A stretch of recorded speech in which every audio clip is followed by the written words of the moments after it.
Hello and welcome to another episode of We Don't Talk About Uno, the podcast where we get roasted by our listeners online for how rarely we ever upload any content at all. Apparently, even though we uploaded last month. I'm like, that's perfectly... Twice last month. Hang on, wait. Okay. Because I've been thinking about this. Okay. We need we need to introduce a thing that we do every podcast. Yeah. So the Jasper to my Horace is co-host David. Hello. Did you like that? I'll do a different one each week. Who won the gold? What? I didn't get that reference. not seen this? What? Jasper and Horace in 101 Dalmatians. Oh, you've seen it more recently than I have. I used to love that as a kid. So they are terrible villains. Yes. I mean, not as in terrible humans. They're just terrible at being villains. They're terrible at their jobs. The car chase is amazing. So Cruella de Vil tells them, you've just won gold, silver and bronze in the Moron Olympics. Yes. And then the reply, I can't remember which one replied to that. Who won the gold? Brilliant. How you doing? I'm all right. I've got a bit of sore throat, but other than that, No, you can't tell. No. Just come on. It must be my podcasting thing. Podcast nerves. I had a fun thing this week. So in a roundabout way, which I won't go into, we found out that Lorcana has an HQ in the UK. It does. It's based in a little town called Bicester, which is actually where my great-granddad used to live when he was alive. So I was like, so that led me down a rabbit hole of like researching Lorcana on Ravensburger in the UK, because at the minute, I don't know if I know you've found this actually, it's quite hard to get hold of Lorcana product. Even if you're like a content creator that rarely creates content, you just have to track it down through game stores that are all out of stock. Yeah. So we will be getting some products. Oh yeah, definitely. Yeah, we've got some pre-orders in, but it's been a tricky thing. So I was like, well, if there's Ravensburger in the UK, I wonder if that'll get me somewhere. So I looked up shops. And there's actually a shop in South Wales, which is where we live. Like, I must have walked past it so many times. You told me where it was, and I was just like, so it's in Macarthur Glen, for people who know Yeah, South in Wales. Bridgend. Has it been there a long time? I don't know. I don't know, but I've been there too, but I've never noticed it. I've been there so many times. It might be new. Yeah, maybe it's new. Anyway, so I was like, okay, there's a shop in Bridgend, which is, I drive past it a lot for work. Yeah, like it's a place I could easily pop into if they have some Lorcana stuff. It's Ravensburger, so I phoned them up. I was like, I'm going to phone them up and find out what Lorcana product they have. So I phoned them up. And they were like, oh my goodness, are you David from We Don't Talk About Uno podcast? That would have been amazing. We listen all the time. That would have been amazing. I didn't identify myself as a member of the press or as a podcaster. I was just a customer, and I said, will you be stocking Lorcana products? And they said, what's Lorcana? It's good to know. Yeah, so they're not going to be stocking Lorcana products, at least as far as they know, because they didn't even know what it was. The phone, yeah. I mean, it means they haven't got it sat out on a pallet in the back of the shop waiting to go on to stores on the 18th of August. This person did check with colleagues. It wasn't just they made the decision themselves to say no. They asked around, and because I guess they would have some kind of pre-warning of a new product. I mean, you'd like to think they'd have a poster by now, but anyway, it's all good. Never mind. So the Ravensburger shop doesn't have Lorcana, which is quite sad. Maybe they will in the future. Maybe it's just a segmented market in a way that we don't even understand. Because is it just puzzles then? It might well be like if you phoned up Disneyland Florida and said, are you going to have Lorcana? They'd be like, what's Lorcana? Yeah. It's just these big companies that have lots of different branches to them. Yeah, like you say, quite segmented. But we have ordered stuff. I just found a shop that I couldn't find booster packs anywhere. So I was thinking the only way to get booster packs was to order the starter sets. Yeah, I mean, starter decks are going to have at least one. In the UK, £17.99 per booster pack. I was like, well, that seems like the going rate now, and you get a starter deck with it for free. Yeah, but I found some. I found a shop selling starter decks at the recommended retail price. Yeah, so I just ordered some, like literally 5 minutes ago. It does seem a little bit random at the moment. I mean, booster packs, not starter sets. Sorry, yeah. It does seem a bit random in the UK. And from looking online on Discord and on Facebook, there have been lots of people going, yeah, I got exactly what I wanted, or they offered me more allocation than I was expected. Yeah. And a lot of people saying, oh, I was hoping for 10 times the product that I was offered. So I don't know how allocation's been Yeah, you mean the store owners are saying they were So hoping for more, exactly. because So most how- of the stores are saying you can only order one of each thing. So that's Exactly. why I felt lucky today that I found a shop that would let me order more than one booster pack. Even booster packs, there's lots of shops saying you can just order one of them. Yeah, just order one of each item. Yeah. Yeah. Which, when it comes to playmats, yeah, fine. When it comes to booster packs, I'm really happy that I found somewhere that let me order all 3 of the different playmats. I don't know why I'm so excited about the playmats. I've never been this excited about playmats before, but I loved them when I went to the Games Expo in yeah, they Birmingham. look really good. Yeah. They do look really good. Yeah, I think some people are. So some shops are happy with how much product they've been allocated by distributors. Some are very much definitely not happy with that. Yeah. Now, I don't know what that means. I've never worked in a game shop. I don't know what that means. Obviously there's been some level of I don't think they're expecting this level of orders to come in. Yeah. But at the same time, we've seen this with some products. We both play Magic the Gathering. And we've seen this with Magic the Gathering products, that some products have been really hard to get hold of at launch. Yeah. But they've then reprinted and reprinted and reprinted. So, yeah. Which is what Lorcana has said they're going to do. Which is what they said. Well, yeah. Yeah. So while... But do you think there'll be some way, I imagine there'll be some way for collectors to identify if they've got like a first printing of a booster box or something? I'm possibly from distribution numbers, but not on the card. It will be on the pack. Yeah, or but on the box. no, but if you're investing, if you're buying for an investment, you wouldn't even open the booster box, would you? I mean, I know that's like... No, probably not. No, but what if it's the same cards inside? What does it matter if it's first printing or second printing? That's a good question. no But material. why is Mickey worth upwards of $2,000 to $10,000, depending on which Mickey? Oh, but that's because there's an actual difference on the card, isn't there? There's a little logo on the card that won't be in the set. Yeah, but if you're collecting booster boxes, maybe you'll like the difference on the booster box. I don't know. This is beyond my realm of knowledge, so I'm just speculating. No, I know people invest in booster boxes, and I Yeah. don't know anybody. I mean, who see that as a collection rather than an investment. Do you know what I mean? I don't know if people like want a sealed booster box of every set for a collection, or if they want a sealed booster box of every set in case one of them spikes. Yeah. I don't know.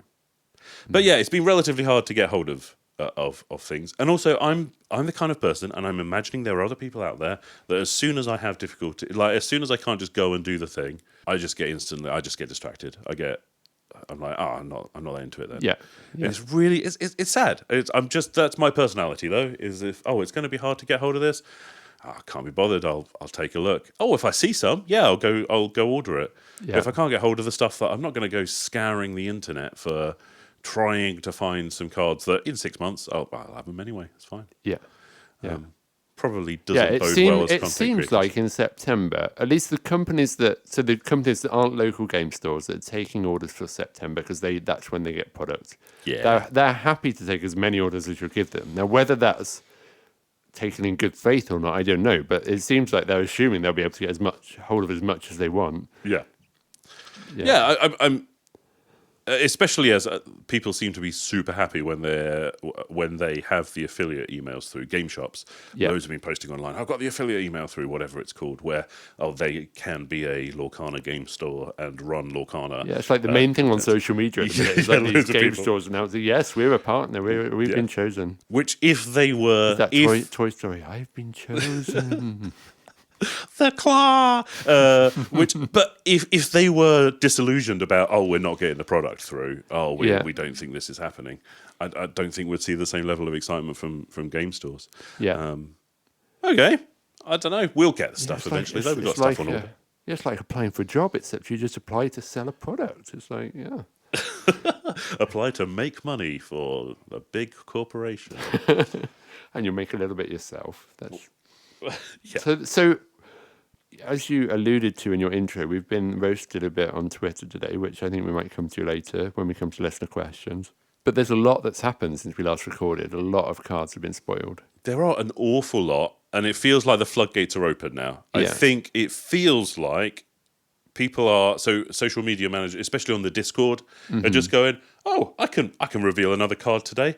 What do you guys want? Yeah. And people voting on which ink they want and just putting another card up there. That's great engagement. Really good engagement, but also I think because product is out there, it's only a matter of time before it's leaked. Before someone leaks something. It's on. If it isn't already in the back, in distributors, it's on ships around the world on pallets. So it's just a matter of time until we see everything, or until someone leaks it. And I think they've realised that and gone, great, which is amazing because a couple of months ago there was just radio silence for weeks and weeks on end, and it just felt like there was nothing to talk about. But maybe they had this plan in place for releasing lots at once and building up a really big buzz in the few weeks before the launch. Yeah. You'd think that, You'd hope. So we thought we'd start by talking about our favourite newly spoiled cards, or not necessarily, maybe newly spoiled, maybe not. Relatively recent ones we haven't talked about yet. Well, the theme of our episode is like choosing good cards. Mm-hmm. So I have to do a caveat that I don't know if I've chosen good cards. I just chose cards that I liked the character and the art. So, but I think the first one, I think she's pretty good. Okay. And what's interesting is someone else has evaluated her as really bad, which we'll come to later. Sell me this card. Lilo, a 1/1. So she has 1 attack and 1 willpower, and you can exhaust her for 2 lore, and she costs 1 ink, but you can't ink her. So that's it.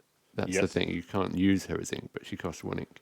So I think it's a really nice card because you just bring it out in your first turn. Yeah. It's in your hand. The next turn, you can exhaust it for 2 lore. She's probably going to get taken out, even by someone like Olav would take her out and survive. But you've got your 2 lore. You're getting ahead in the game already. And if she's not taken out, even better. Then you get 4 lore off of that 1 ink that you spent. So I think it's pretty good value myself. It's a nice turn 1 play. Yeah, I think people are evaluating this as doesn't do enough. Yeah. For having a card in the deck, because there's 2 things. Is it a good card? Yeah. And is it worth the lost opportunity of putting something different? Especially as card draw is so difficult in this game, so you run out of cards quite this quickly. is it. Yeah. Loads of the new cards. At least as we know, yeah. Well, no, but loads of the new cards have card draw built in, and have multiple card draw built in. Okay, yeah. Yeah, there's a whole new world where you get to redraw a whole hand. Your opponent does too. Your opponents do too. But that kind of effect is great. The Rapunzel is so late game is this good? Well, if you have 4 of them in your hand and you've got 4 ink, I think it's pretty good still. Yeah, I don't think you're going to be sad to see this if you're racing to get more ink. Obviously, if you're in a high tempo deck, if you are hoping to draw an absolute bomb of a card, something amazing, and this came out, but there are opportunities to draw other cards. I don't know. I think until we see the meta, as in who's playing what kind of deck and what kind of deck comes out on top, it's difficult to know if this kind of super aggressive, super quick, right, get out as many cards as you can, make as much lore as you can early, will work or not. Because it might be that you get to 8 lore. It was the amazing strategy until another card was revealed, which we'll come to in a bit. But you might get to the point where, oh great, I've got 8 lore in 3 turns, this is incredible, and then you never make another lore for the rest of your game because your creatures keep on getting challenged and banished. So that's not even challenged and banished in other ways. Yeah. So I like Lilo. I think it's a really cute art as well. I just love the card when I saw it. It's one of those things as well that I think if it's not good now, it could be good in the future. So having the most efficient lore creation that we will probably see. Well, there's a Maleficent that does 2 lore for 1 ink as well, so that it's not unprecedented. Oh, okay. Yeah. But I think there could be strategies where this becomes increasingly viable that you just really want to race really fast. Yeah, you just want the with fastest low cost characters, but you've got to have a lot of card draw in there if you're doing that. So then my next pick is Abu, the monkey it's called Abu, Mischievous Monkey. He's from Aladdin, and he is a 3 strength, 2 willpower that you can exhaust for 2 lore. No special abilities. He's a storyborn ally. And he costs 3. And it costs 3. You can ink Abu. I had no idea if it's a good card. It doesn't seem that good to me. However, I just really like Abu, so I was really happy to see a card for Abu. You were just like, oh, it's a monkey. Yeah. When I was a child, I always wanted a pet monkey, and I know that's completely wrong and illegal now. And but it was like a thing. So. Yeah. Yeah, it was a thing in every TV show. Every TV show in the 90s. Yeah. Someone's got a pet monkey. So I like Habu. So that's why I picked it. It's just one that I like. You talked. Yeah. What are yours? What are your favourite newly revealed cards? So if I had gone the David route of just picking cards that I like, Yeah. Jasper and Horace, I just think Do you like them in the movie? they're hilarious. Yeah. And the art that there's been done on the new cards, great. Yeah. But where you've got a duo of fumbling idiots, Yeah. you just want the cards mechanically to represent that. I want something to be that they can't do stuff unless it's with the other person, or that that They need Cruella de Vil, and then suddenly they become amazing if she's around. Yeah. or that they need each other in some way, or that it's high risk, high reward. Or they get worse when each other are around because they're bad influences. Yeah, on each yeah, other. yeah. Anything so that they interact with each other. Whereas Jasper has puppy napping when this character quests, chosen character can't quest that during their next turn, which I think that's a nice ability. is a pretty decent So ability. it's only 3 law as well. Yeah. It's 3 law, yeah. And Horace, whose ability is nothing, just vanilla. A 4/3 for 3. It's not too bad. I mean, I just don't think we'll see that many vanilla creatures as we move forward in the game. You don't. Unless there's something that makes vanilla creatures good. Yeah, sorry, for people who don't. For vanilla is, cards It doesn't without doesn't have a extra. special ability. It doesn't have card text beyond the flavor text Yeah. and the name. But make a match. How about, even if it was just that Jasper, when he quests some other character can't quest, Yeah. but Horace, when he challenges, some other character can't challenge. I mean, even if it wasn't that thematic, at least do something to recognise that they're a duo. Yeah.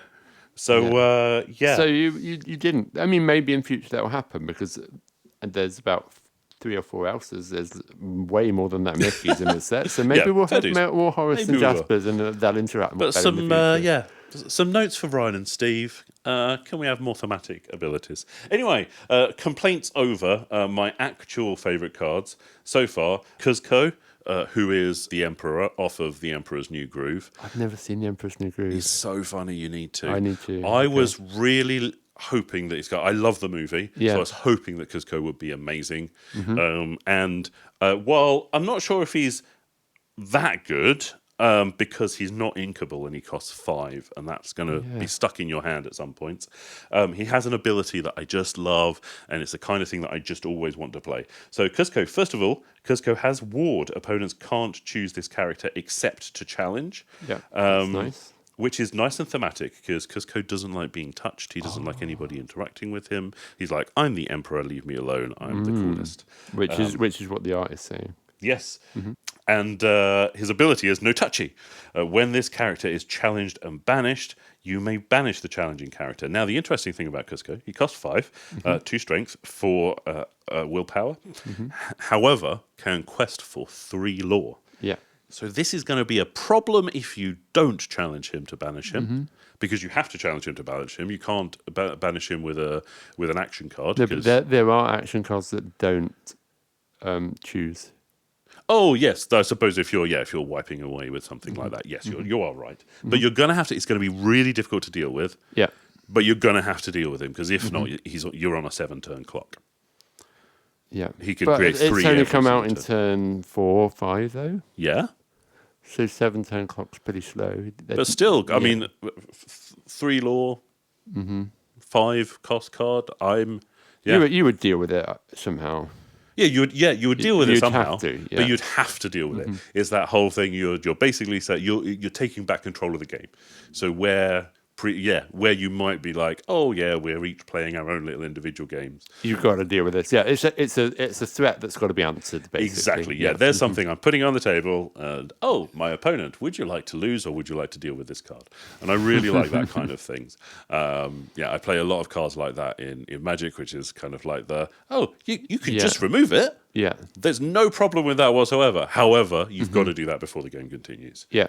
So I want to. He's not inkable, He's not inkable, no. and I'm curious about that in the playthroughs that I've watched of how valuable and important that is, because in Magic the Gathering, you want about a third of your deck, maybe 40% at the most, to be a resource card. Yeah. But it seems like in Lorcana, you really don't want any of them not to be a resource card. And I'm can't. Someone will do the maths on it and come up with some big long blog post and explain it. I'm sure in the future. Maybe we will in the future. I don't know. But at the minute, I can't get my head around why that's so important. But it does seem to be really important, and people feel quite frustrated when they have something in their hands that can't be inked. Yeah, this is the problem. I think seeing or doing the maths on it is really interesting. And when people do the actual maths of when you're drawing cards and when you're playing cards, and if you've got a good curve, i.e. you've got low-cost things, medium-cost things, and high-cost things in your deck, then,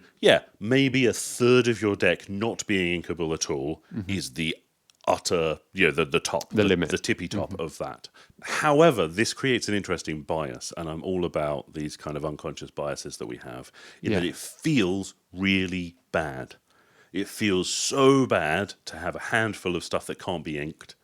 And then to redraw that when you mulligan. And then to redraw that, or to be stuck with, I'm stuck on 3 ink, and I've got a cost 5 thing in my hand. Cost 5 thing in my hand. Can't be inked. They can't be inked. Yeah. They can't be inked. That feels really bad. So people therefore concentrate on the feeling, the emotion of, I hate it when that happens, rather than understanding the odds. Rather than actually looking at the odds and going, actually, this will always happen sometimes. There'll be variance in the game, but I'm playing optimally. This is the objectively best thing to do, is to have better cards in my deck, and maybe, a quarter to a third of them not be inkable at all. I think at the moment there's a lot of talk because it feels bad. It feels horrible. And especially if you're kind of narrating a game as you're playing it and it feels bad, or you're you've just done a playthrough and you're talking about it afterwards, and that's the reason you feel you lost.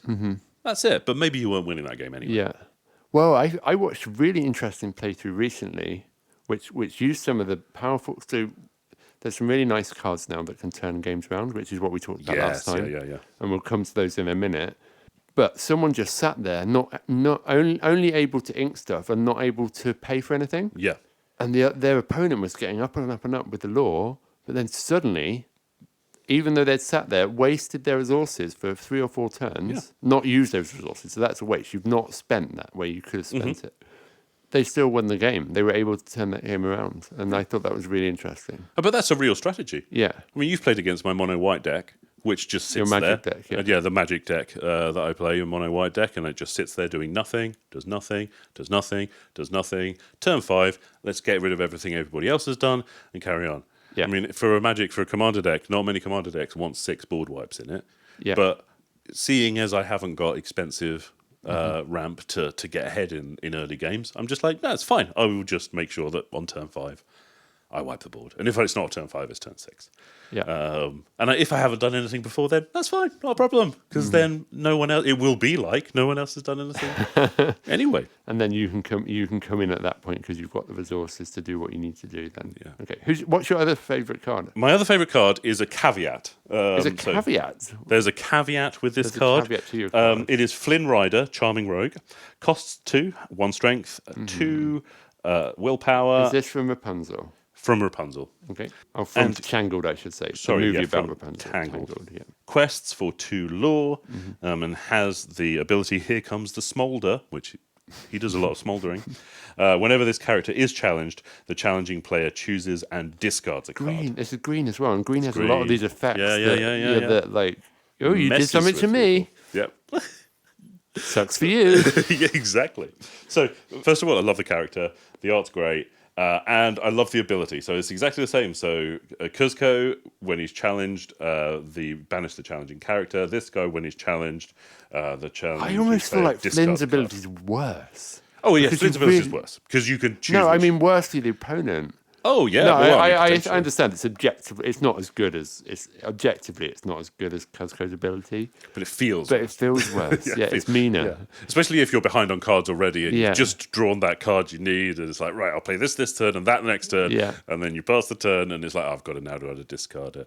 I suppose you are discarding it. That's the difference. Is that because you've challenged Flynn, so you know you're going to be getting when it cards. is challenged, you the extra cost of yeah, challenging. But you might have to it might be game where you just have to deal with Flynn, Just have to deal with him. even whatever the cost to you, and then that just hurts. Yeah. So, spoiler alert, Flynn Rider, that is not his name. Oh.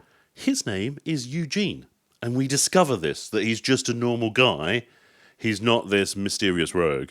Okay. This is the story of the movie, or This this is is the story of the movie. Okay. So I have I'm watched like, Tangled, and I haven't paid that much attention. Clearly. I'm furious that this has been printed as Flynn Rider and not Eugene. So I will be on each of my copies of Flynn No, Rider. but this is Flynn Rider. It's the charming version of Eugene. I will be crossing out Flynn Rider and writing Eugene and referring to him. So when these as cards Eugene. are worth £50, yours will be worth 20p. I'm absolutely fine with that, so long as I get to play with a card That's called really not, Eugene. That's not really going to happen. No, I doubt that. So this is, I think he's also either common or uncommon. He's not. My valuations aren't accurate. Do not, if you're listening, ignore my valuations. Cool. I really like your choices, Simeon. So we've talked you're about the reading for them. cards and why we think those particular cards are good. But in this Or episode, interesting. or interesting, yeah. But in this episode, we really wanted to talk about how we evaluate cards, how other people are evaluating cards, whether we think they're right or wrong, and what you might like to think about when you're looking at cards, going, "Do I want to put this in my deck?" So this is kind of we're going to do a bit about card evaluation. Yeah, I'm quite excited about this. I found Okay. it really interesting. So the first method I want to look at, and how's your Italian? Rubbish. When I go to Italy, I just speak Spanish slowly, and they speak Italian slowly back to me, and we understand each other. That's great. That's great. So I think this guy's called, his surname is Brancatelli. Yeah, that sounds good. Apologies to, not Monsieur, Senor, is it Senor in Italy? Sure, let's go with that. Senor Brancatelli. This person's middle name is Senor, so we'll go with that. Emmanuel Senor Brancatelli.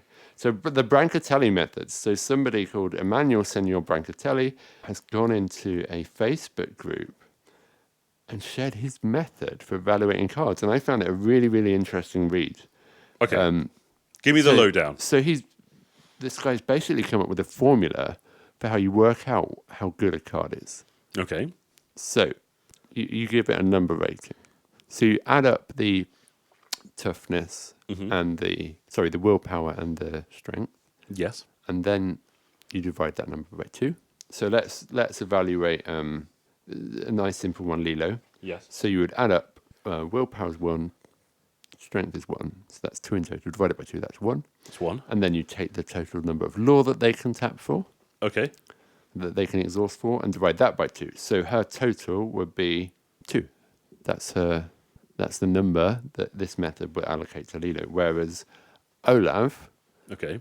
he has 1 power Yes. or strength, 3 willpower. Uh-huh. So that's 4. So you divide that by 2, so you get 2 score for there. And then he has 1, he can tap for 1, exhaust for 1 law. So he'd be a 2.5 because you divide. Does that make sense?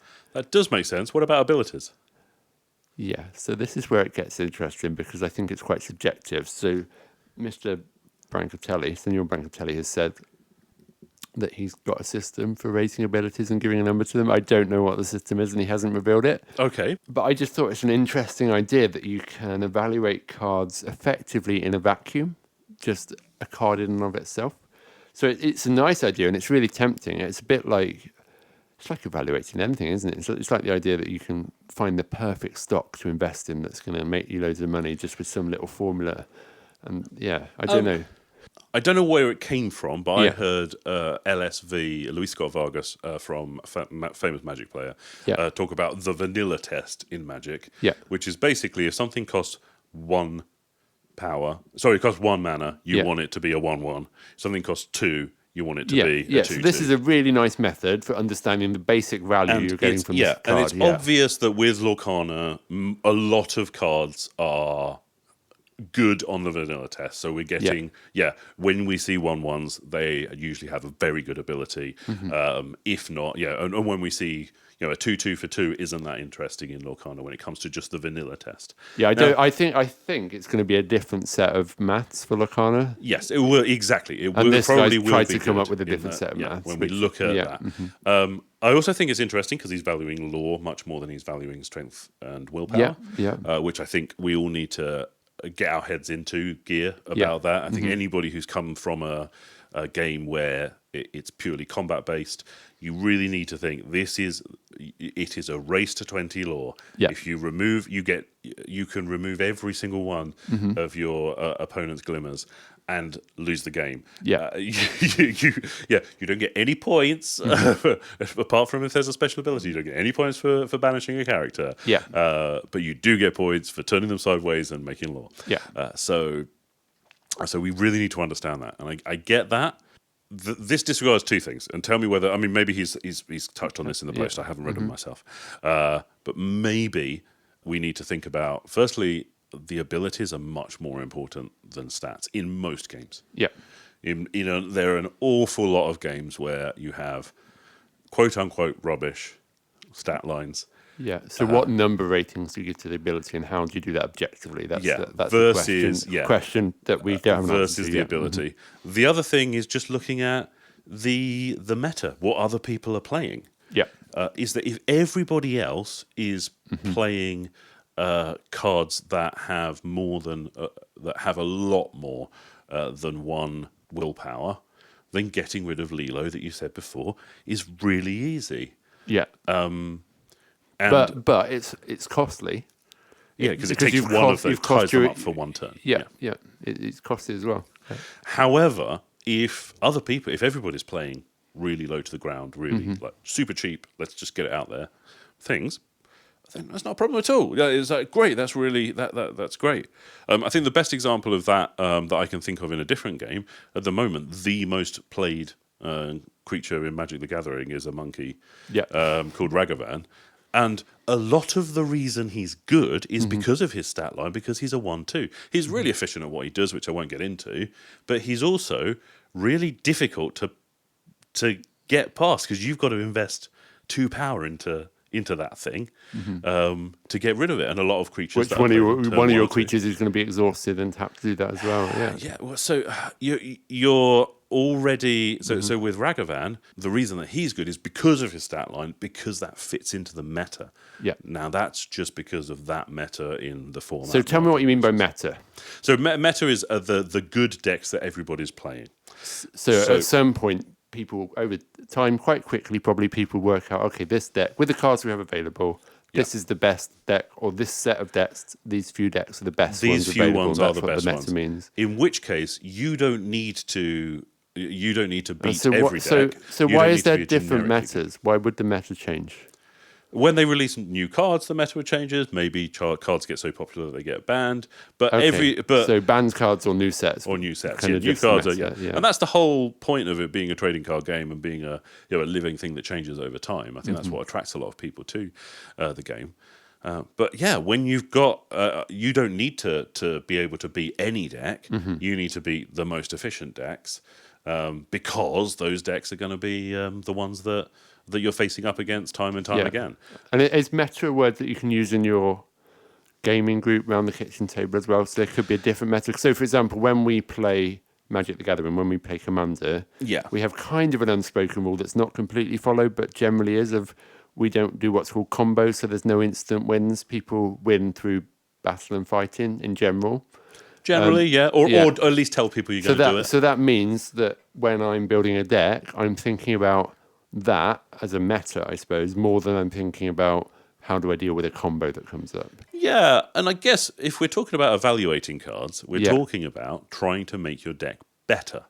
And this is something that comes up time and time again with other card games, and it's the same with Pokemon, it's the same with Magic, it's the same with Final Fantasy, is that you can have tons of fun putting the cards you like and the effects you like into a deck and playing that and having a lower win rate.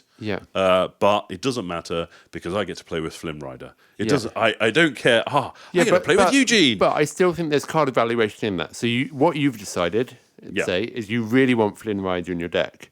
But then you can either say, well, I also want Rapunzel and I also want, what's the horse called? Maximus. Or you can say, I want Flynn, but I want the best Flynn deck. The best possible, then you've got to evaluate. So you're either evaluating cards based on their theme and just throwing them in based on that, or you're evaluating this could be something that works really well with Flynn. So you've still got to do the evaluation, and it's Yeah, I but I think think that's more interesting because what the meta is almost like a solution that other people come up with. Like, in general, I've not solved a meta myself. Generally in other card games, yes, I am not one of the top 8 Magic or Pokemon or Final Fantasy players in the world today. Yeah. So therefore, other people are working that out, Yeah. and I'm just looking at their deck lists and going, "Oh, that's really interesting." Yeah. But not just that. I mean, I think when we're talking about evaluating, we're talking about is a card good, not is a card thematic, not are you going to have fun playing that, Yeah. which a lot of gaming groups, if you turn up with the best possible deck, the most meta deck, then you're not going to have a good time because no one else has done that. Everyone else has gone, oh, I've just built some fun stuff. So Well, you're going to have a good time and no one else is. well, And then you won't get invited back. depends how much of a psychopath you are. But yeah, I think there's also only so often you can, just literally win on turn 5 and the other person didn't stand a chance and go, oh, great. Oh dear. I should listen to this, shouldn't I? Well, you know what? I mean, in every game shop, there is that person that really just needs to take a chill I pill. was that person for a couple of weeks and then I realised I was being that person. A couple of weeks. Wow. Really giving there, David. Okay, so what do you think of the... so I've said the weaknesses I see of the Brancatelli thing. I think the strengths are, it's really interesting that he's putting... Like, it's twice as important, the lore to the kind of twice as important as the strength and the willpower. But Yeah. so I think that's a real strength of it. But how you evaluate an ability. I mean, maybe there'll be an update where he explains that and it will make sense somehow, but it's not come yet. I think it's a real, like you alluded to with the talking about the 1/1s in Magic costing 1. It's just good to have a kind of understanding of what's good value before you add abilities, I guess. And this is a potential way of doing that. Yeah. But comparing cards is also a really good. Looking at the cards available to you. Yeah. And just going, okay, would it just be better to run something with no rules text on that was just a little bit stronger from a stats point of view? And for me, this can be about, so you've bought your starter deck, you've opened your booster pack that comes with the starter deck, you've got some cards in that booster pack that match the ink colours, so you can put them in. I mean, I'm probably just going to put them in because that's the fun thing to do. But you could also. This is about how you think about whether to put them in or not, or what to replace with what, and it's quite interesting decision. Initially, that's a difficult thing. Do I put in a card that is stronger in combat but won't create as much lore, or do I put in the cards that will create more lore? And what do I take but is out weaker? to put? Yeah. And where's that line lie? Yeah. Okay. So that was one method, is like trying to come up with some kind of objective way to evaluate each card individually and give it a score of how good it is. Okay. So another way that I thought was quite interesting. Yes. I think, is it Liam from the Illuminators? Friend of the podcast, Liam. Thank you very much for the Noodle Dragon. Still up there. Liam came up with a different method, so I'm calling it the Illuminators method. Yes. Which is just to ask people, what's your favourite card? So he asked people in Facebook groups, and there was a survey. I completed the survey. Over 200 people completed the survey. There were loads of people I saw. And it was literally just at the time there were over 100 cards spoiled, but not much over 100. So you looked at the list of cards and you ticked 10 of them as your favourite 10. You didn't rank them. You just ticked, these are my top 10. Yeah. And then that gave some really interesting data around what cards people like. As you've heard, I choose things based on I like the character. Based on the results of the survey, that isn't how people choose their cards. I think they want the bombs. Yeah. There is definitely a piece there around if 200 people have answered that. Yeah. How do we know who those 200 people are? Well, they're super fans of Lorcana because they're in a Lorcana group before it's even come out. Yeah. They're engaging with the Lorcana content creator before the game's even come out. So they're people that are really into it. Yeah. But are these people casual? Are these people interested because they're casual gamers? Disney are they fans, Disney fans? yeah. Or are they hardcore TCG? I will play every TCG that comes out and tell you why the next one is going to be better than this one. And they want to build the best deck. And they want to build the best deck. Okay. It seems like they're the people that want to build the best deck based on the cards that have been So chosen. tell me what the rankings were. So they did a top 10 list, a video. I'm not going to go through the whole list because that's their video. I don't want to. We're not going over their content Let's put- again. we'll We'll put- go through top 5 if that's okay. Yeah, and we'll put a link in the We'll put a link in the show comments. notes. Yeah. Yeah. So number 5, and over a quarter of people in this who put cards in their top 10 put this card in their top 10. I'm pretty sure I did. I can't remember exactly what I did, but I'm pretty sure I did this one. Mickey Mouse Wayward Sorcerer. So that's the one that really likes brooms. Yep. Purple Mickey. And I think so. When was this? I think it was just a couple of weeks ago, but Oh, it so wasn't many, that long. Yeah. so many cards have been spoiled in the last Yeah, you are right. couple of weeks. And I think, you know what, for people who are playing online, after that first 100 cards got spoiled and there was that lull, Yeah. the Mickey Wayward Sorcerer decks were certainly dominating Yeah. a lot of metas. Just because If you've got no, a broom, they gave you really good card advantage. yeah, didn't they? there was no better way of keeping cards in your hand. Yeah. Yeah. Okay. Next one. So number 4, Uh-huh. and nearly a third of people put this in their decks, is Aladdin Heroic Outlaw, who's a red card, I believe. Okay, yeah. I'm just trying to find. Aladdin is the 7-cost red Aladdin. He's the one on the front of Is the it starter Bloodborne deck. as well? He is a Floodborn 5/5, taps for, or sorry, exerts or exhausts. Can't remember. For Exerts, 2 exerts, law. I think. Exerts Yeah. for 2 I've seen law. exhaust. You turn him sideways, Yeah. he gives you 2 law. Yeah. And he's got shift 5, so you can play him on top of a different Aladdin for cheaper. And during your turn, whenever the character banishes another character in a challenge, you gain 2 law, and each opponent loses. Yeah, so that was to- like, at that time, that was one of the main ways to turn a game, really, is it? Yeah. And it's a really nice multiplayer card. It's good. The good thing about Aladdin is it's good, I think, in any deck that's going to get to 7. And also, it's well designed in that there's no reason to ever exert him for law. There's no Yeah. reason to ever go questing with him. You just unless there's nothing to challenge. Yeah. There's no one to challenge. You just always challenge someone. I think that's Taking out their best stuff and taking taking their out law really away. good things. Yeah. And it's a swing. It's a 4 law swing if in a 2-player game. But if you had a pod of 4 people, if you were playing multiplayer, That's effectively an 8 law swing. that's effectively an 8 law swing. So yeah, much better in multiplayer. I think we'll see him top out a lot of decks for people who are playing, like who have that one deck that they play in everything. Yeah. Yeah. Yeah. Okay. So number 3 and number 2 were really close in the amount of people that picked them. So it was Okay. really tight. But number 3 was Genie on the Job. Are you able Yes. to tell us what Genie on the Job does? I really like the art on this card. Genie on the Job is a 6-cost non-inkable card. Ooh. It's a 3/4, and it exerts for 2 law.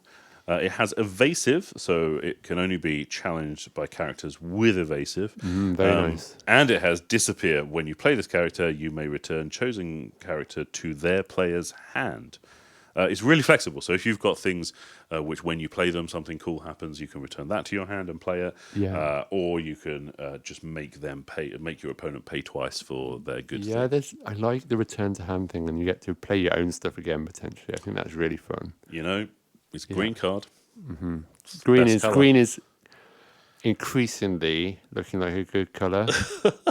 It's looking like whether it is actually good or not when it comes to play is difficult to tell because it's just a like control. a really fun color You're to play. messing with your opponent's stuff, which is fun regardless of whether you're winning or not. So Yeah. or fun to me whether you're winning or not. Yeah, Now, whether I previously I was saying I'm a blue player, but I feel like in Lorcana that means I'm a green player. Yeah, it could be. And number 2 was Stitch Rockstar, and that's the very first Stitch we saw, isn't it? Yeah, it's the only card of the original 7 that was spoiled last September that's in this top 10. I thought that's quite interesting. But I guess they maybe didn't want to reveal so many abilities back then. They were kind of keeping their abilities a bit under wraps. What does Stitch do? So it's 6 cost and you can ink. It's 3/5 and it has shift 4, so you can play it for cheaper. The interesting thing with Stitch is I think at that point we had also had the Stitch new dog. So there is a 1-cost Stitch So it's. I think we'll see a lot of people shifting this onto that card. Anyway, sorry, I'm getting distracted. It exerts for 3 lore. Adoring fans, whenever you play a character with cost 2 or less, you may exert it to draw a card. So it works really well with that Stitch as well, and with Lilo. Yeah, and with an awful lot of one cost cards. Yeah, it's the engine you want. If you're running a deck where you've got lots of low cost things and you want to get through the game quickly, get them all out, that's your engine. That's really nice. Okay, So the number final 1. card. So the number 3 and number 2 both had about 38% of people put them in the top 10. This one had 64% of people put it in the top 10. I think I'm going to say something, and I think I'm wrong about what I'm about to say, but part of the reason might have been that it was just spoiled before they did the top 10, but I don't think that's the main reason. Yeah, and you know what? There are cards, like the red Mickey still seems like an amazing card. Yeah. But we've seen him. Yeah. We've been looking at him for a year now. So, yeah. But he's also not dominating the plays online. No. Okay, so what was number 1? Tinkerbell Giant Fairy. Tinkerbell Giant Fairy, 6 cost, 4/5. That exerts for 2. And now it does also have Shift 4, so that's a big reduction again to play on top of another Tinkerbell.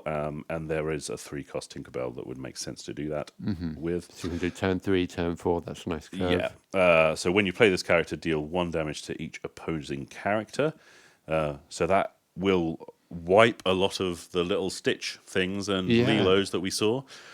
Just gets rid of them, and that's clears the board of small things. Yeah. And then second ability, Puny Pirate. During your turn, whenever this character banishes another character in a challenge, you may deal 2 damage to the chosen opposing character. So you can 2 for 1 someone's board. You can take out a big thing and a little thing with this.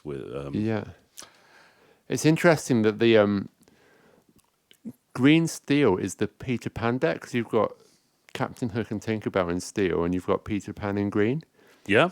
And then that's a really nice combo with the genie, because if you keep bringing Tinkerbell back to your hand and then playing her, it's going to cost you quite a lot of ink, but you're just going to wipe out the other player pretty fast. Yeah, in certain decks, if that's all you do every turn, that's fine.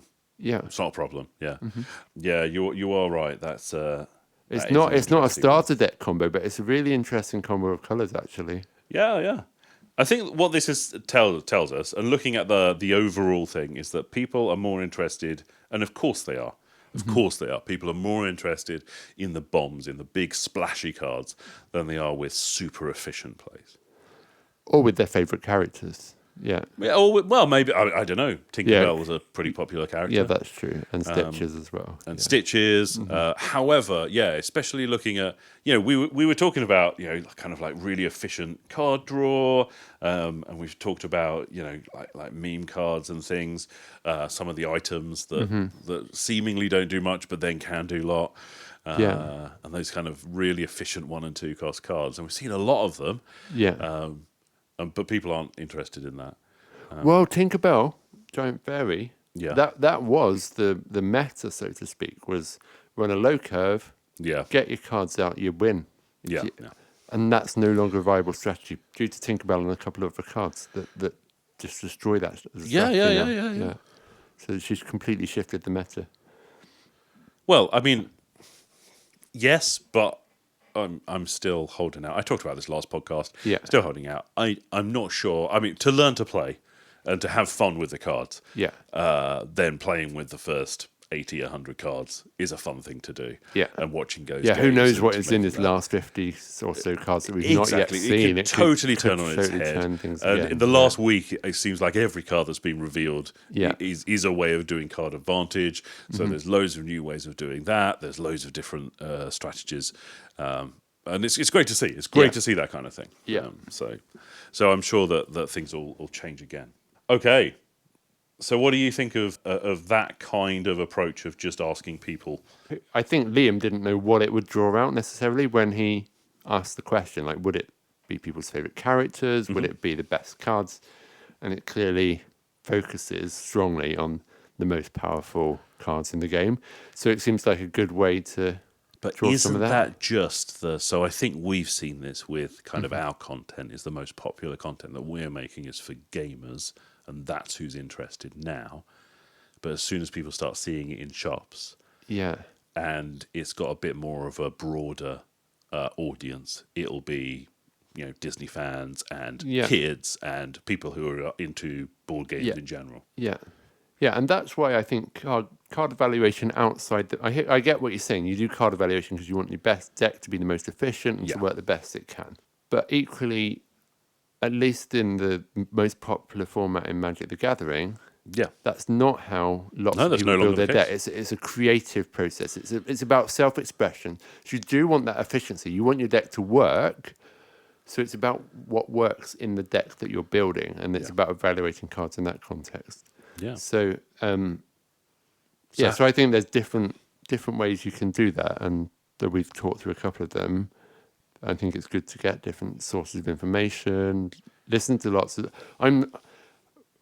So there's a format in Magic where you draft cards, and I think that might come in Lorcana. And Yeah. people in that some people are just really good at knowing. They open a pack of cards, they've never seen these cards before, or maybe they've seen a couple of them online, Yeah. and they just know this is a good card. Yeah, so draft, if for people who don't know, is when you open brand new packs of cards Yeah. and you play games. You pick the ones you want, and you play games with cards That you've literally just opened. and it's kind of like a semi-random way of getting cards, and part of the game is evaluating those cards on the fly. That's probably the more important part of the game than actually when you play it out, you've built your deck, so it kind of just plays out. Yeah. And some people are really good at just doing that evaluation. And that's where card evaluation is really important as Yeah. well, that you can evaluate a card in isolation Yeah. or in regards to a certain set. Whereas when Or you're... in regards to the cards that you've already picked out of your draft, and Yeah. then you get another set of cards to look at, and then you're like, what goes with the one I just got? Yeah. Yeah, and something that we see time and time again is that doing one thing kind of well is much better than doing 10 things and it being a little bit less focused. So yeah, having a deck where you make your opponent discard a card, well, that's not that impactful. One card less, well, I'll draw it again next turn, don't worry. Yeah. Having a deck where every single turn that person is discarding one or two cards and just can't keep up with the card advantage, Yeah. that's an incredibly powerful thing to do. Having a deck which just draws a lot of cards, but they're all really small, so you can get them all out really quickly, Yeah. is a viable strategy. Just playing small things, not a viable strategy. But it's the same. Yeah, playing a load of bombs and just hoping to get there. That's a viable strategy, but having just one random bomb in your deck that doesn't do anything with the rest of the cards, it could work, it could not. So I think that kind of how decks work together, that's so much more important. Yeah. So I think that's the thing I wanted to bring out of this discussion is like the strength of the card or how you evaluate the card depends on what you want to do with your deck. It's not something that it's interesting to do it in a vacuum of just this card is good and this card isn't, but it really relates to what you do in your deck, and also what do the people you're playing against do with their decks. Because if they're focused on the meta and building the most powerful decks, that's the direction you're going to go when you're evaluating the cards. If it's about having fun, you'll go in a different direction. That said, if you're trying to beat a local meta at a game shop, where everybody's playing the same good deck and you're trying to beat that, that's fun.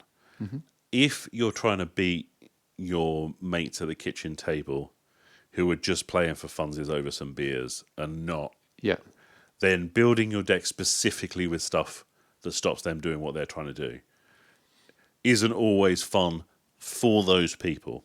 It might be fun for once or twice, especially if those people then aren't gonna be building, aren't as invested in you. It's just about building your deck to the right power level. Exactly, yeah. And it's still about evaluating cards then, because you're building it to the right power level, and you might have some fun plays in there that do interact with them in fun ways that you've thought about.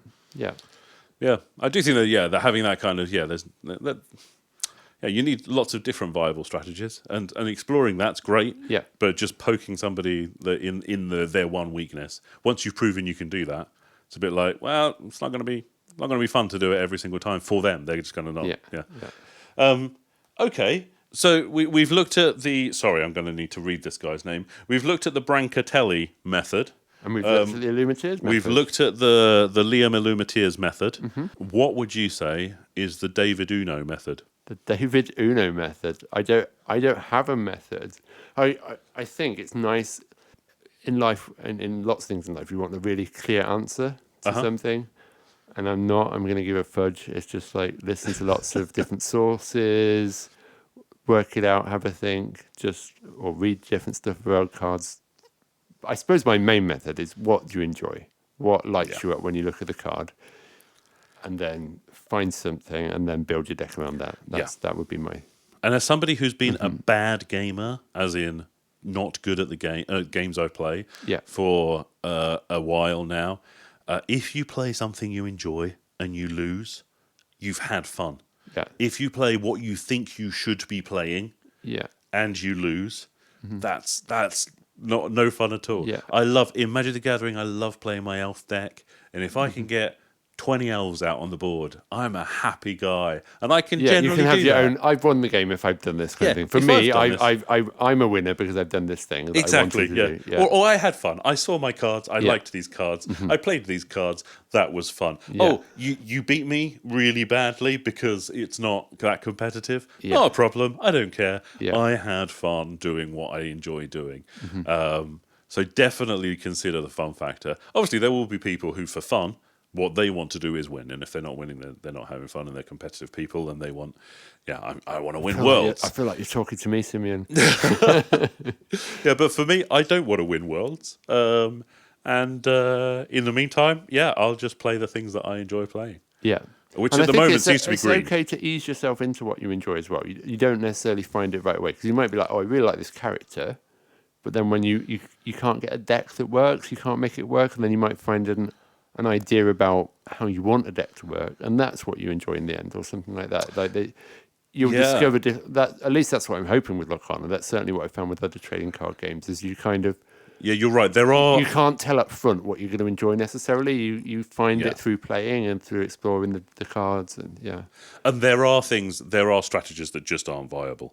Yeah. There are strategies that, however much you want that random character off of a movie, I'm not going to name any of them because then I'll get comments going, "Oh, Pascal is amazing." You just named Pascal. However much you want Pascal to be good, Pascal might not be that nice. good. I think maybe. Pascal is pretty nice.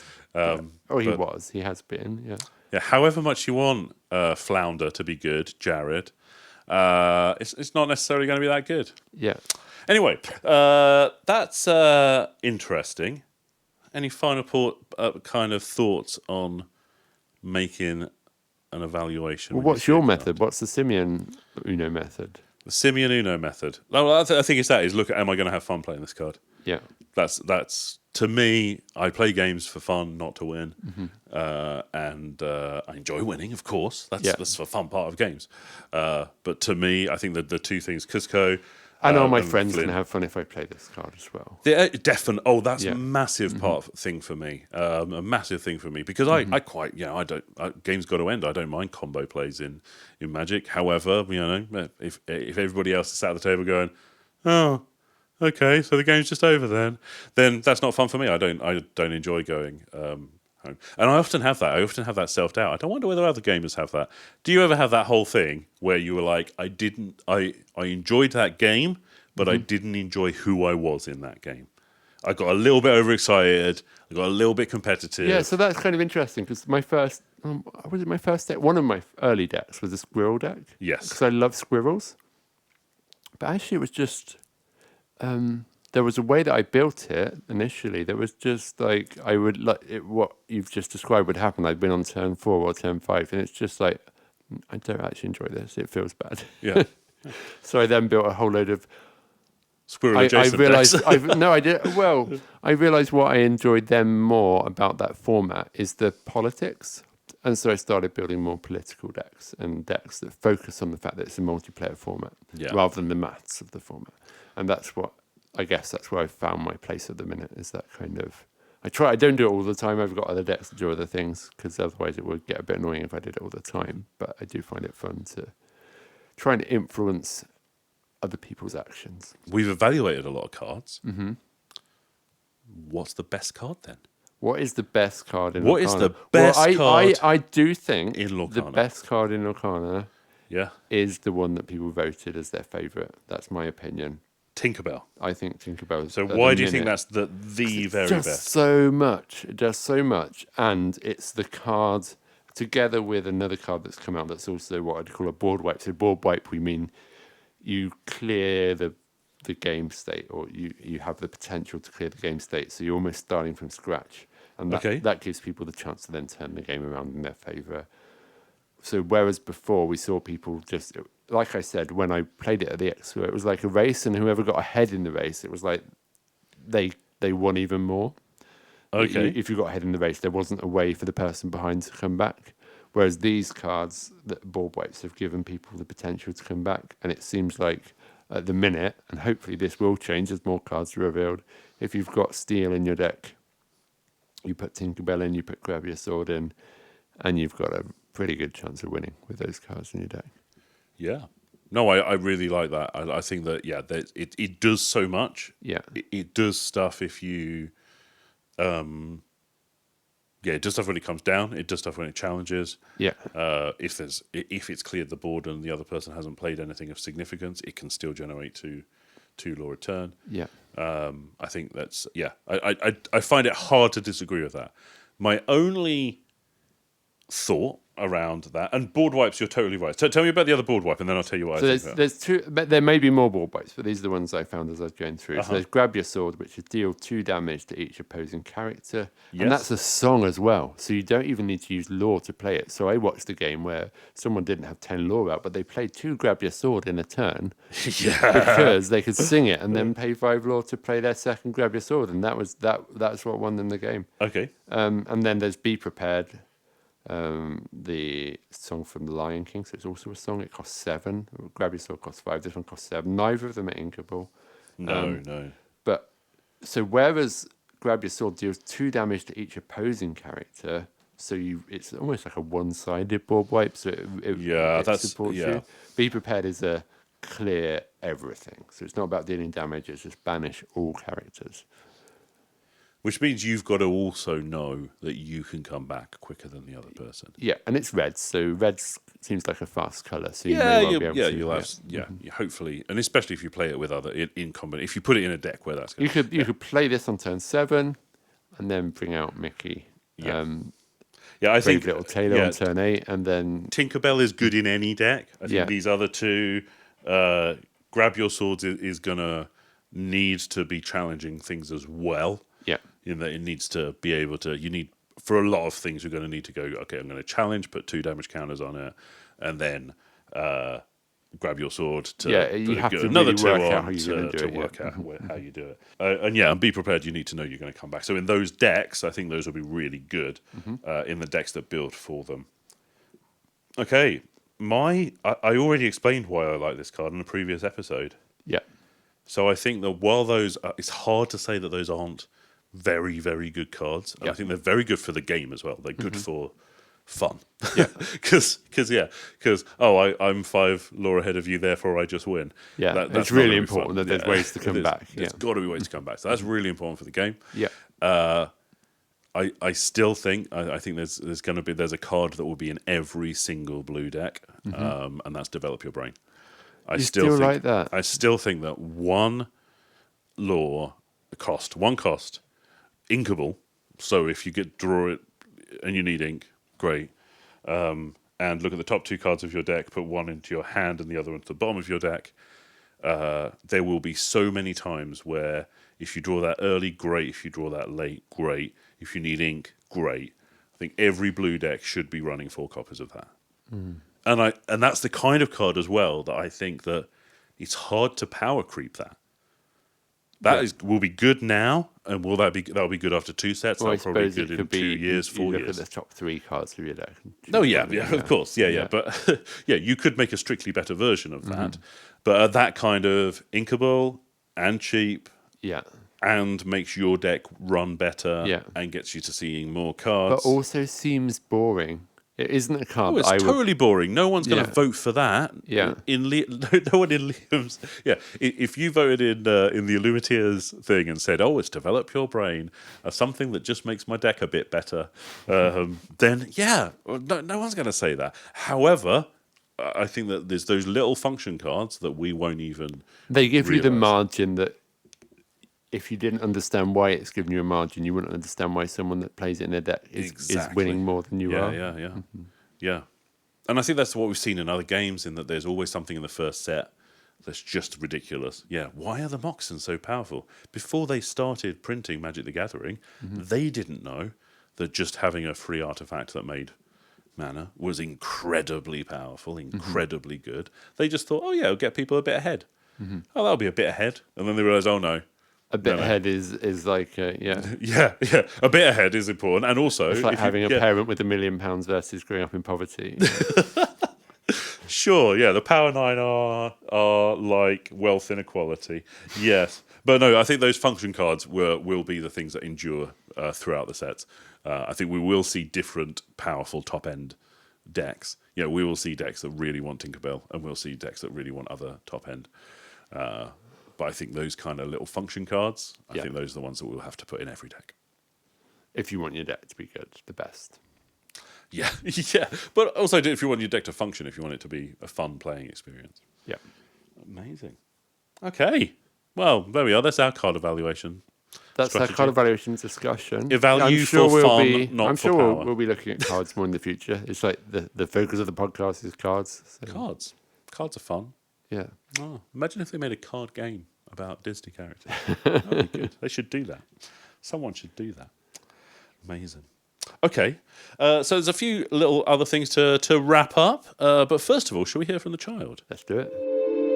It's the child! Hello. Hello, how are you doing today? Good. Now, yesterday we did something that was the very first time that you had done that thing. What was that thing? We played card games in a game shop. Oh, amazing. Do you remember the name of the game shop? Octopus Gaming. It wasn't called Octopus Gaming. It was called Kraken Gaming. Close. That's in Llanelli in South Wales. Did you have fun? Yes. How did it go? Good. Okay. Just good. Yeah. So tell people what happened. I won all 3 games I played. Oh, yeah, one of them was against me, so we won't talk about that one. Good stuff. So have you got a lot of people, obviously, are listening to the podcast. Maybe they haven't played trading card games before. And maybe it's the first time, like, to going to a Lorcana event will be the first time they've ever gone to a game shop. What is your advice for people going to a game shop for the very first time? Always come prepared, because if you're not organised or prepared, it will all just be a mess. Amazing. So what did you take? Some decks and cards. Yeah, and very important, there was another thing. A drink Yeah. in a non-spill bottle. Yeah. Amazing. Any other advice? Try and make new friends. Yeah, did you play against anybody totally new? Yeah. Amazing. And any other advice for the very first time people go to a local gaming shop? Try and spend money to help your local game store. Amazing. So we did spend some money. What did we spend some money on? Pokemon decks. Oh, what deck did we get? Ampharos EX. Was he good? Is that the deck that beat me? Yeah. So do you think you want to go again to a game shop? Play some cards? Yeah. Amazing. Are you going to play Lorcana when it comes out in a game shop? Yeah. Make some new Lorcana friends? Yeah. Beautiful. Anything else before we go? Maybe. Oh, hang on. Maybe. What's the maybe? Have fun. Massive, massive thanks to Dan and Mel off of Kraken Gaming. I hope I've got your names right. Oh my goodness, imagine if that's not what their names are now. I'm just going to go with it. You're now called Dan and Mel. Anyway, massive thanks. It's such a great game shop. It's really welcoming.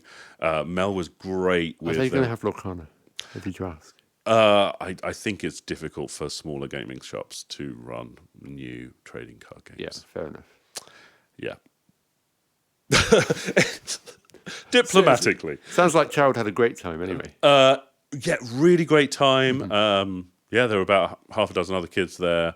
Mel is so patient with all of them, just running through different things. And the really great thing about it was because I was super worried, like, are other kids going to have really meta decks?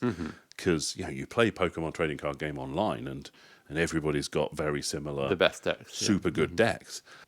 And she was like, no, people can play with whatever cards they want, whatever decks they want. We want people to play with the cards they want to play and have fun. Not learning about how things work is secondary to that, and that's how you do it. You do that through playing. So that's really, it's just such a great vibe, because you don't want people to turn up with things and be told, no, you can't play that. That's not a legal card in that format. It was just turn up, grab some cards, play some games, which for a 9-year-old, absolutely perfect. Yeah. Cool. So in other news, you asked a question on Twitter. I did. I feel like I lit the touch paper. Opened the gates of hell? Yeah, Hades is coming back to haunt us from the discard pile. Oh, definitely. Okay. So, very innocently. I felt very innocently. I felt it was a lovely question, David. I thought, how lovely. I was David's just done that for planning once. the episode, and normally you do this, and you're the main tweeter amongst us. At Lorcana Podcast, we're recording again tonight. Send in your listener questions, and we'll answer as many as we can. Straight away, seconds later, Artem, who we had on the podcast, after you ghosted us for all those years, it's been a month, Artem. It's been less than a month. What do you think about the new crazy cards? I love them. Citizens of Lorcana, it's been like, what, 84 years since we've heard from Uno? No, it's been a few weeks. Oh my goodness. The Inkwell, how important do you think a regular upload schedule is for the growth of a podcast? Well, you know what, Jonty? You know what? We're still getting more listeners every episode, so I'm absolutely happy with uploading irregular. I actually think a YouTube channel is probably more important, but we don't do a YouTube. Well, we do have a YouTube, but we upload the audio. We don't do video content. Yeah, I think. Yeah. You know what? And this is a fair point. And I think when I started this kind of recording thing, my expectation, I don't know how you feel, David, but at the time was, let's take this super seriously. Yeah. And let's put out as much content as we can and keep on top of this and see how far we can take this. Yeah. Did you feel like that? We were really motivated. Yeah. You were so motivated. You stayed up till 1 a.m., 2 a.m. on the night of the final night of D23 to make sure it came out during D23, the first episode. So we were the first ever Lorcana podcast. I just wanted to be first to market, because at least if you're we first, got the Twitter handle Lorcana podcast. Yeah, you don't have to be good if you're first. You can just be first. I was like, it's just first. Don't care if it's good. It's just first. Great. Yeah. Okay. The original. Okay. Yeah, I'm not there now, Lorcana. and I'll be totally honest. Yeah, now I think the way life works out, it's so much work, and it's put content creators in a whole different light to me, especially those that work full time on other stuff as well. I'm like, oh my goodness, you guys are saints. I love that people are making so much great content for games I love, on top of a day job, and not really earning any money from it, or earning enough to keep the lights on at the studio they're renting or whatever, but not oh my goodness, it's so much work. Yeah, and you're saying that, and we record on average. We've recorded just over once a month, and it feels there's a lot that goes into every episode, isn't there? There's a lot. Yeah, but in the time we've been doing it, not to brag, but I've also had my art in 2 galleries, and released a single, and held down a job, and had a family, and life's busy. Yeah, there's lots before going you on. add. Oh, and this is And we play other games. Yeah. It's a podcast about a game. If we weren't then gamers and having game night every week or 2, then we wouldn't have anything to talk about. Fair point though, guys. Fair point. It was funny. I had a laugh. Thank you very much. There were a couple of more serious questions. Oh yeah, sorry. There were actual questions. Sorry, do you want to go with the actual questions? Maybe they were serious questions. Maybe they're telling. I think they're telling us how much they love us. It's like the Louis Armstrong song. It's friends shaking hands saying, "How do you do?"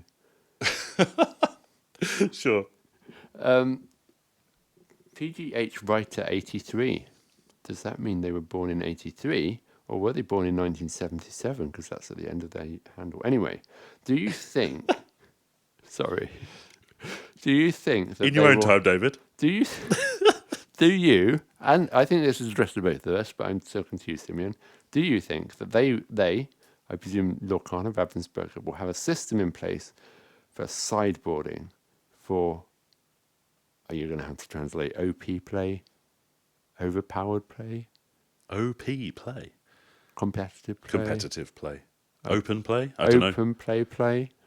Anyway, Organised play. Will there be Organised play? Will Organised there be play. sideboarding for organised play? Or are we supposed to play situational cards in all of our decks in case we come across a rogue strategy? Do I think they have a system in place for sideboarding? No, you were asking me, David. You don't get to answer this question. Sorry. Okay, yes. Do you think, Simeon, that there will be a system I in don't place think for sideboarding? I don't think they want to do that initially because it's very complicated.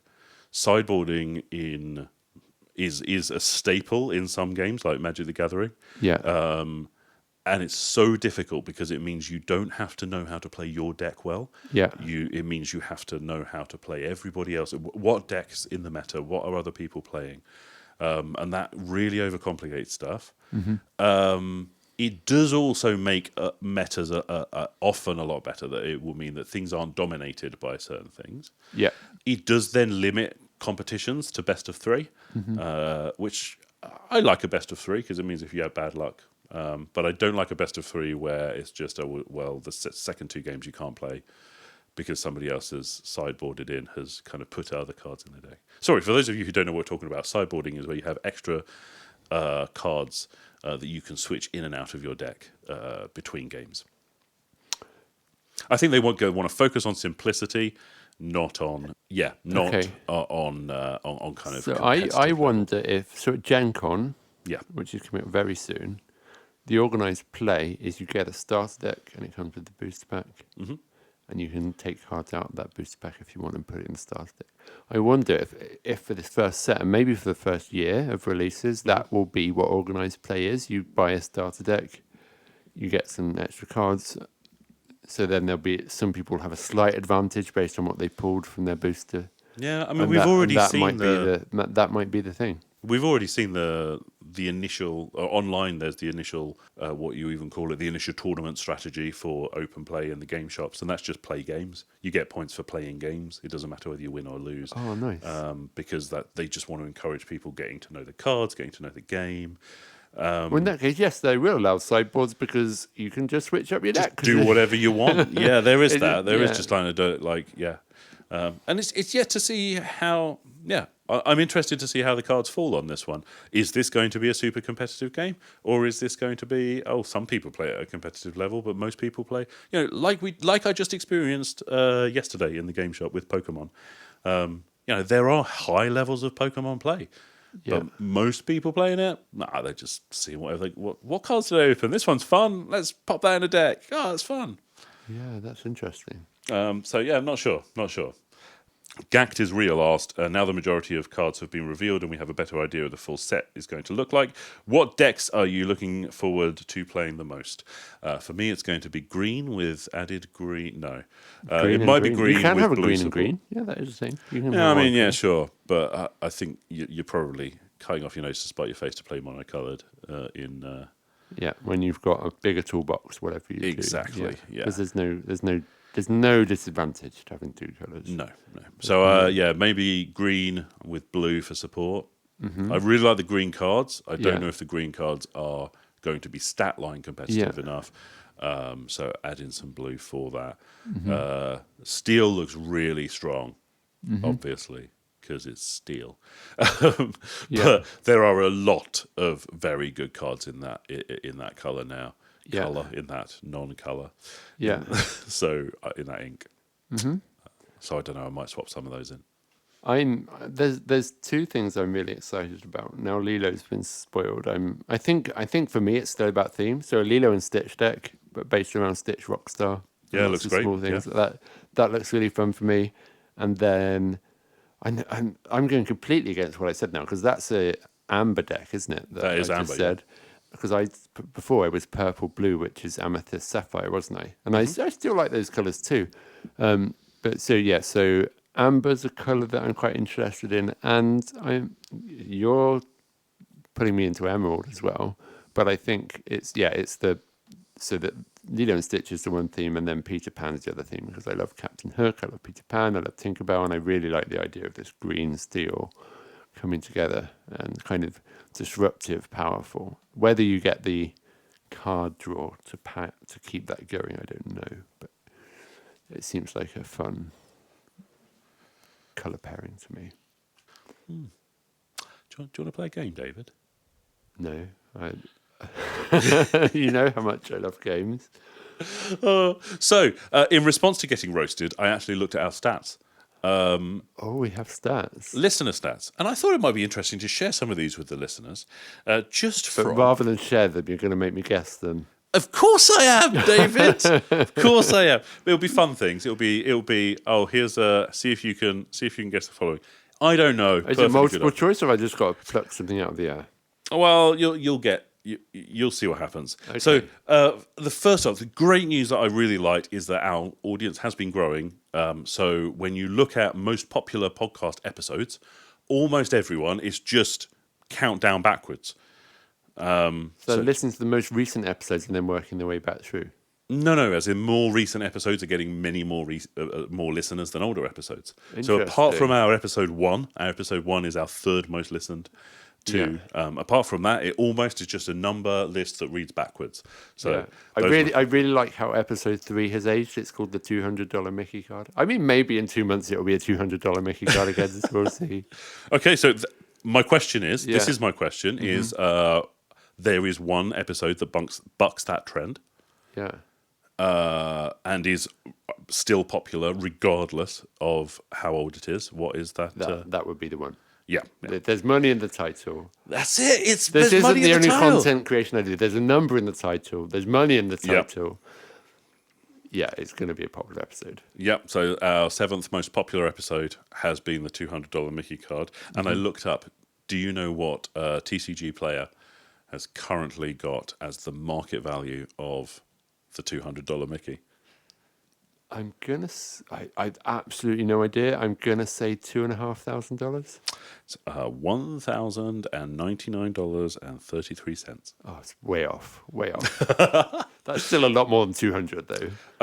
None of the cards have. The most expensive is Elsa, and that was, I think, just under 1,800. Wow. But yeah, none of them have. They've probably sold for $2,000 in the past. Yeah. But at the moment, that's where they're at. Okay, so by far over half our listeners come from the US, come from stateside. It's beautiful to have you guys on board. Thanks for listening. Good day, mate. That's not. That's Bluey. That's the wrong country. That's the wrong country. But great, good to know your geography is. Howdy, partner. My name's Willie. Sure. Okay. So the second is here, home country, UK. Yeah. What do you think the third is? Germany. Ooh, Germany coming in at number 5. Oh, okay. Can I have another guess? Can I go again? Go again. Okay, I'll go with Australia then. Australia coming in at number 4. Oh, so close. Well done. You know what? That's good. I'm doing pretty well here. Russia. It's Canada at number 3. Canada? Oh, of course. Yeah. I don't know where Russia is. Sorry, I didn't. I only got the top 5. But yeah, US, UK, Canada, Australia, top 4 countries, all the English-speaking countries. So yeah, says a lot. But also, if you want to start a podcast about Lorcana, do it in a different language. You've got a massive market. We could do a Spanish one. Si. You could do a Spanish one, and I would just listen. Are the guys from? There's a really big Twitter account doing Lorcana content in Spanish. I don't know if they've got a podcast. Bet could do a French one, a French accent one. With a French accent, with a fake French accent. Okay, now last point I just wanted to touch on, because I was like, okay, that's not bad. What do you think the gender split is? Well, you've just given me a big clue, because If it was Magic the Gathering content we're creating, it would be like 90% male, I would guess. And I would have guessed that if you hadn't said it's not that bad. So I'm going to say 60-40. Male, no. 60% male, 40% female. Wow, you have totally overblown that one, David. Oh, no. Go So on. when I did a little bit of Magic content, Yeah. and I think I had less than 3% female listenership, viewership. Okay. It was a YouTube channel. So in terms of my estimation abilities, I wasn't far off. I was you in the were right far off. percentile. Yeah, you're definitely there. So we've got 7% of listeners are female. Okay. It's great to have you on board. Okay. So So my instincts were right, but... yeah. And then 91% male, so there's either non-binary people or people who haven't wanted to disclose that in the mix too. But yeah, that kind of goes... The thing that I took away from that is that obviously trading card games, if you go to any game shop, Yeah. it is male-dominated, but less so now than it was a Yeah. few years ago when I was making Magic content. However, and then we are guys, that's another thing. Yeah. But the other thing that I guessed from that is Mm-hmm. that as well, I wonder whether the people that are currently listening to us are the hardcore trading card game enthusiasts, which may be male rather than... Yeah, what I really liked at the Games Expo, because I'd seen some pictures of other gaming events where Lorcana had been play tested, Uh-huh. and it was just middle-aged men playing. I was like, this is... Yeah, but the Games Expo is very much a family event. Isn't Yeah, it? so there were lots of families and lots of people of all genders playing, which was really nice. And Ravensburger are really pushing for that as well, aren't they? They were in the family area of the gaming event. Yeah. So hopefully that will that That was a balance fun will quiz. be pushed Fun even. quiz. And I mean, it makes sense we're getting more listeners now because the game is starting to. No, it's come because of into the quality popular of our work. consciousness. It's the quality of our work. It's the quality of our work. It's just gonna receive immeasurably amazing podcasting content. So Spotify's just putting us at the top of their algorithm. Is that what's going on? They're just like, you know what people want to hear? because- The people want to hear two guys sat in Wales talking about a children's card game. That's what they really want to hear. Everybody, get this. This is the future. That was a very meta quiz, as we're talking meta today. That was quite a meta quiz. That was a meta quiz. But you know what? I found it interesting. I thought our listeners might find it interesting, especially if you're in the States thinking, oh, I found this amazing British podcast. No one else listens to it stateside. No, you're wrong. Sorry. It's all Americans listening.